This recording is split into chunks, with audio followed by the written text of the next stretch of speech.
What is the difference between Taekwondo and Hapkido? As a martial arts instructor, I get this question a lot. So in order to answer this, let's first talk about what these arts are individually. Both Taekwondo and Hapkido are martial arts styles developed in Korea. Taekwondo is an art that was officially created in 1955, based mainly on ancient Japanese and Chinese martial arts. Its founder depends on who you ask. The history is controversial. The Korean word can be broken down into its three parts. Te means fist striking, Kwan means foot striking, and Do means method or way or art. So, Taekwondo literally means the way of fist and foot fighting. Hapkido is an art that was officially created in 1959. The two most notable men in the creation of the art are the late Grandmaster Cho Young-sul, who developed the techniques of the art based on his upbringing in Japanese Aikido, and one of his first students, Grandmaster Ji Han-jae, who is responsible for the worldwide spread of the art, and he is credited as the one who ultimately named Hapkido. Hapkido is also a three-syllable word that is broken down as such. Hap means harmony, Ki means power or energy, specifically spiritual energy, and Do again means way. So Hapkido means the way of harmonized energy. Let's talk about the focuses of each of these arts. Of course, like many martial arts, both Taekwondo and Hapkido focus on mental aspects such as self-confidence, self-control, and discipline.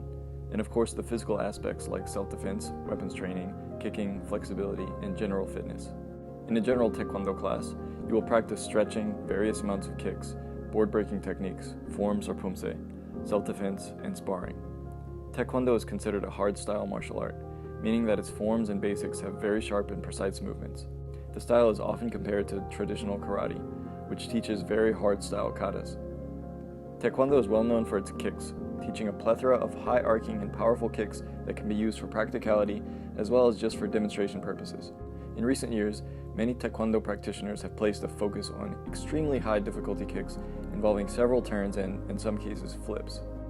You may have seen the viral Taekwondo demo team from the Kukiwan, or Taekwondo headquarters, perform their amazing display of acrobatics and board-breaking stunts. In Taekwondo, you will practice a lot of board and brick breaking, as well as the hand and foot conditioning needed to be able to safely perform these. In a Hapkido class, you will mainly practice stretching, a whole lot of danjeon or diaphragm breathing, kicking, break falls or rolls, and a lot of self-defense. Contrary to Taekwondo, Hapkido is a soft-style art, meaning its movements are more circular and have a lot more flow and less snap in general.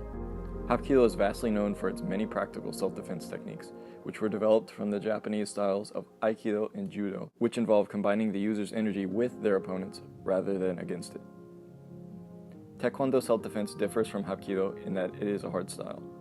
A common practice throughout Taekwondo organizations is called one-step sparring, where the opponent throws a single punch or other attack, and the defender usually performs a block followed by an escape or counterattack, often another strike. Most Hapkido schools spend more time on self-defense and practice several techniques generating from different attacks, whether they be grabs or strikes, and utilize a lot of wrist and joint manipulation, as well as throws, to usually end in a position of immobilization of the opponent. Taekwondo users spend a lot of time on their flexibility and kicking skills to put to use in their pumse, which they perform routinely in competitions globally. The Kukiwan has a set of pumse that is uniformly practiced worldwide by official Taekwondo practitioners.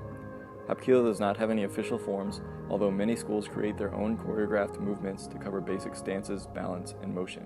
Hapkido does include a kicking curriculum, but its users stick to mostly basic kicks and focus on strengthening and perfecting those. Perhaps what Taekwondo practitioners spend the most time on is sparring. In fact, Taekwondo sparring has been an Olympic sport since 2000. This is a sport that focuses on landing points on opponents using kicks. Many Hapkido schools implement sparring as a real-time test of self-defense skills, and there are even tournaments in some areas, but it is just not nearly as widespread as Taekwondo. Hapkido sparring is more like Judo or Jiu-Jitsu, where there is a lot of grappling and groundwork involved, as opposed to the point striking system in Taekwondo. One thing you'll practice a lot more in Hapkido is called nakbop, or break falling, where you train your body to safely hit the ground with either a roll or a slap of some sort. This is vital in many of the self-defense techniques that would most likely end with a broken bone or other severe joint injury if the affected person did not perform a flip or fall with proper flat landing. It is also just a nifty skill to have in everyday life when you never know the next time you'll trip and fall. Both Taekwondo and Hapkido implement the use of weapons. Typical weapons you'll train with in Taekwondo are the nunchucks, bow staff, kamas, sais, eskrima sticks, and more. Most of these weapons are used in training for a form or simply with basics to practice hand-eye coordination. In Hapkido, the most common weapons you'll see are the danbong or short staff, gum or sword, cane, and fans. While you may see these used in a form, they are mostly used to again implement into self-defense techniques. They are considered extensions of the body. These arts do seem quite different, so why am I comparing them? Just because they're both Korean? Not exactly. If you travel to Korea, you'll see that these arts are very separate. In America, it's very common to have a hybrid, so to speak, dojang, where both Taekwondo and Hapkido are implemented together, to sort of take the best aspects of each one. In Korea, that's unheard of. The arts are practiced more traditionally there, as one would expect. They were birthed around the same time, and many of their masters began traveling westward in the 1960s and 70s, bringing these teachings to be popularized around the world. My Grandmaster Young-Suk Kim, for instance, was one of those masters who left Korea early on to spread the two arts in his own federation, the Jongdo-ryu, which was first established in Colombia in 1977, and eventually on to the US starting in 1983. The schools here in New Orleans still operate under his teachings, and we practice both Taekwondo and Hapkido. So I think the main differences between the two arts of Taekwondo and Hapkido are centered on what they each focus on. Taekwondo emphasizes more forms, sparring, and aesthetic kicking, things that hold up well in competition. Hapkido places most of its emphasis on inner body control through breathing and the wide variety of self-defense techniques. I think Taekwondo would be considered the more sporty art, if you will.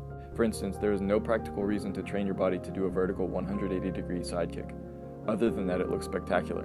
But I'm not saying this with a negative connotation.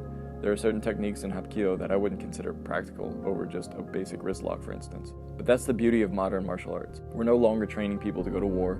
We can offer these arts as an activity or hobby, or what I consider a lifestyle.